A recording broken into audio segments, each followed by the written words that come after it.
Story yesterday, actually. Sandie Peggie is a nurse up in Scotland, was accused of gross misconduct and misgendering her colleague because she didn't want to actually change in a changing room with a transgender doctor, has actually won her case. Susan, very good morning to you. Morning. So, common sense has prevailed at last. Tell us. Well, she's not actually won. The case is ongoing. The tribunal is ongoing. But the NHS board, NHS 5, has cleared her of misconduct. So, although sounds like a win to me.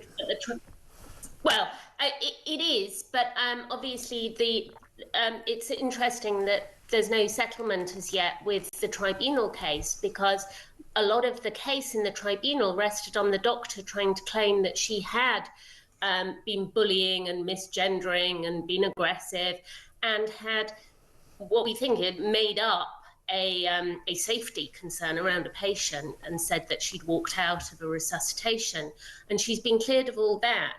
And this was really what was being argued in the tribunal, that she'd done this, and this was the reason for her suspension. And so that's all fallen. Right. But the tribunal's ongoing, and yesterday we heard from Isla Bumba, which sounds like it's a made-up name, but it isn't. Yeah.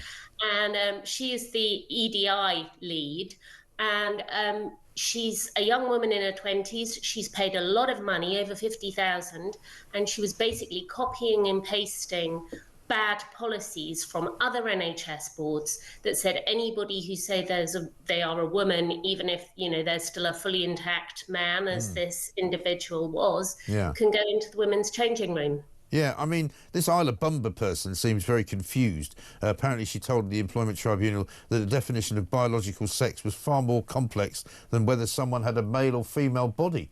Surely that's the very definition of biological sex, isn't it? Yeah, she also said she didn't know what biological sex she was and what she was made of biologically. She's got a degree in immunology, so one would hope that she has a bit of a clue about how biology works. But I think this is it's highly representative of the sort of nonsense that's fed into all these policies, and unfortunately they're rampant across all the boards in Scotland. And we thought after we won our Supreme Court case, all this would start to change, that people would have to scrap these policies, but they're still in place and people are still lying about the law. And it does seem to be a particular problem inside the NHS. I mean, most private organisations have now kind of taken the law and used it to basically challenge what has gone before, and they've said, well, that's not going to be the case anymore because this is now the law. But the NHS seems to be standing alone, not just in Scotland but also in England and Wales too, where they're saying, well, we're not sure that it's right. It's a bit of an issue across public bodies in Scotland, actually, and it comes from the top. It comes from the Scottish Government, because the Scottish Government are not taking responsibility and they are not updating their policies. We've got these policies still in schools, still in prisons, across the public sector, and the NHS are just following the lead of the Scottish Government. And they've said they accept the ruling, but we've yet to see any evidence that they do accept it in practice. Yeah. So how much longer is this tribunal going to go on for?